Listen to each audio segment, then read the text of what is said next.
Hello. So it's been a while, and I wanted to give you an update on my progress with my Achilles tendon. So since my last video, I've had the surgery, and I'll kind of just walk you through what happened preceding the surgery. I did need a blood test and a physical just to make sure that I'm healthy and good to go for surgery. Once I got that done, we went ahead with the surgery. I scheduled it at 8 a.m. So I had to arrive at 6:30, and the surgery started at 8. Um, the surgery itself took about 1.5 to 2 hours. And after that, you go into recovery, which you're there for about 1 to 1.5 hours because you're just really out of it and you kind of need to just wake up, and the nurses there are just kind of monitoring you. And then afterwards, the doctor suggested that I go home, get a little something in my stomach, since I haven't eaten all day, and because I have all that pain, all those medicines in my body.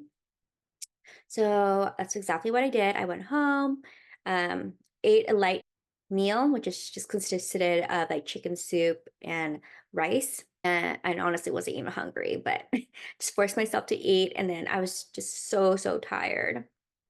So I just knocked out after that, went to sleep. My leg was numb. So I didn't have pain for the first 2 days. So actually, um, the numbing block that they did on my leg, that lasted for 36 hours. So for 36 hours, I just didn't have any feeling. Like my foot was just completely numb. So I didn't have any pain, but it is like a strange sensation to feel like you have no control at all of your foot. However, once that numbing wore off, I did feel the pain, especially at night. So I did take hydrocodone, Norco, which is a narcotic, and I took that for about 3 days. It works, but man, it's so strong. Like it is painful. I will admit it does get painful, and I did need those pain meds. Like ibuprofen didn't cut it. I tried ibuprofen at first, and it was not enough. So yeah, I did need that hydrocodone, but it does make me super drowsy and like dizzy. So the side effects are strong. I'm just totally out of it when I do take that. But yeah, so I wanted to get off of it as soon as possible. But so I just took 3 days and I tried to stop right after that. After that first week, the pain is manageable. I didn't need any more pain meds. Um, I did it. I was in a splint after surgery, and I mean, the doctor saw me for a post-op after that first week. And I'll go ahead and share with you some photos of what kind of incision looked like. Bear with me, it's not pretty, but yeah. Okay, so this is just a picture of me having gotten the blood test prior to surgery. And then here was surgery day. I tried to sneak in some photos because they did say like no photography, but you can see her, she's just cleaning the wound for me. She wanted to make sure the area was just really clean prior to surgery. So she's doing like a light sponge bath. And then here I am connected to the monitors and the blood pressure, heart rate. And then this is me having come home. I'm in that splint, which is pretty tight. I did elevate and ice that leg as the doctor warned me that do get really swollen after surgery. So just to make sure to elevate and ice. And I took that very seriously. I would say that I iced for a full week. And then I elevated my leg for 3 weeks. Like during my sleep cycle, when I'm sleeping, I always have it elevated. So it's not comfortable. It's like it does take some getting used to, but I just wanted to be super careful. I didn't want to accidentally knock my leg or have any accidents during this healing period because this is the time where it's most important to be careful. And then, yeah, there's my dog keeping me company. Okay, and then this here is uh, exactly 1 week after surgery. So this is my leg. She helped me remove that splint. And my doctor is here trying to check on the wound and make sure that everything's good. He helps clean the area a little bit with iodine and he re-wraps it with a new splint. And so this is what it looks like. From what he saw, he says everything looks good, no infection. And here's a closer up look. After this, he rewrapped it in a new splint, and I had to wear that splint for another 2 weeks. For a total of 3 weeks, you're in a splint. It's not comfortable. I'm not gonna lie, it really isn't. I started getting itchy after a while. Um, and the splint gets hot. Also, you have to be careful with water when you shower. Have to get like a cast cover or cover it really well with bags. I purchased this cast cover from Amazon, but even with it, I've had times where like I maybe didn't put it on correctly or didn't get in it wasn't tight grip and some water seeped through. And so I had an incident where the water got into the cast cover and I was just wet. My whole splint was wet and I had to hair dry that thing for like an hour and a half because it can't be moist in there. That's end of the second to third week, I started getting rashes. And although you're not supposed to remove the splint, I did. You can see here that I was getting these bumps and it was like really itchy, really itchy. And it was usually at night. I got really itchy. I took Claritin and I just kind of put some lotion on it. I wasn't sure if I had maybe dry skin or it's just there's no breathing room with that splint on. You're completely wrapped up.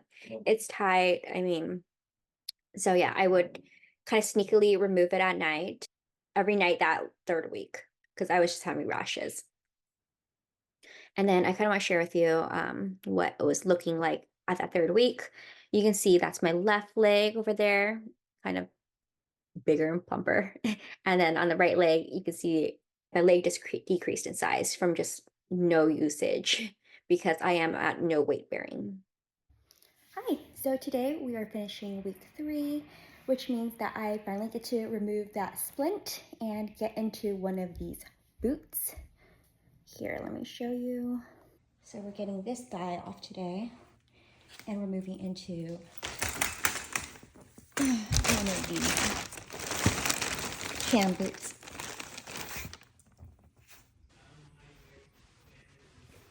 So the doctor will be removing those stitches today. This is what it looks like with the stitches out. There's some scabbing and some marker marks. I haven't yet showered. I just got my split removed and today's the first day that I can actually go in the shower and kind of do a gentle wash of the area. It feels so good to finally take a shower and I was able to finally clean the area. This is what it looks like. I used some gentle soap on the area and just did a gentle light wash. And I applied lotion and a vitamin E oil. My doctor recommended that I apply vitamin E oil to the area twice a day to help with scarring. He also had me continue taking aspirin. I've taken it the last 3 weeks and he wants me to continue for the next 3 weeks. Just one baby aspirin a day. Just because I'm not really weight bearing yet. But I am so happy to be into one of these now, which is the cam boot. I just finished week 3 and this is so much nicer. Although it is heavy, bulky, whatever, just that freedom to remove it makes the biggest difference.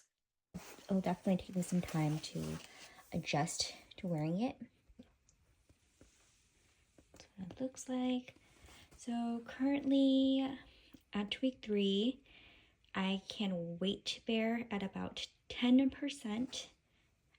for the next 3 weeks. I'll still be using crutches, and I currently have wedges inside.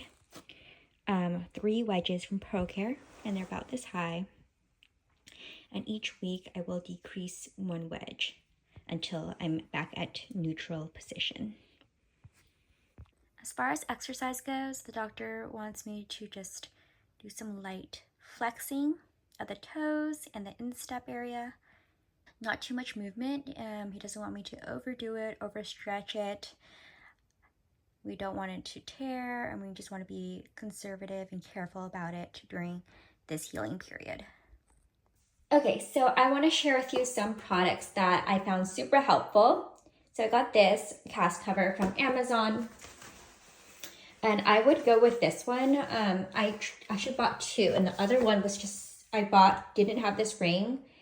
And although the ring is annoying because it's kind of big, it creates a tighter seal, especially if you have thinner legs.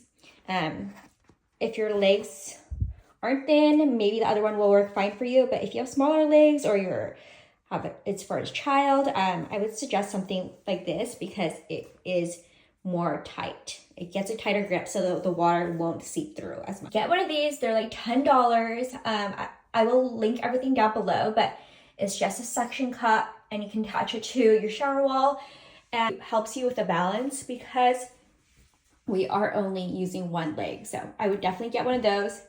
You can remove it when you're done, when you're no longer in need of it. For the crutches, they do hurt after a while. I would invest in some like padding.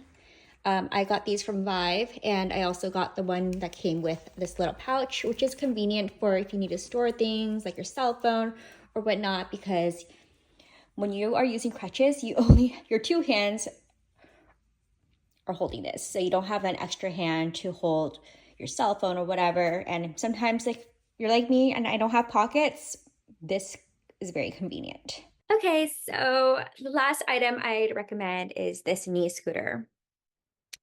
It's just a great plus to have. It's not a need, but I think I'd recommend it, especially if you are traveling longer distances, like if you're walking through Costco, or if you're going through the mall. The crutches, you can get tired easily. The crutches are fine. We're just going to the restaurant, a quick walk into the market. However, if you do plan on doing a little bit more, going a little further distance, definitely invest in the scooter. You can probably get one for about 100. Or if you're like me, borrow it from a friend. Honestly, don't spend too much on these items. Don't buy too much stuff because this is temporary. This healing, your leg will become strong again. And so I didn't want to buy too much stuff that I'm only going to use a short period of time. So if you can borrow, borrow. But this is definitely something that's nice to have. So that's all I have to share with you. If you have any questions, feel free to ask below. But thanks so much for watching.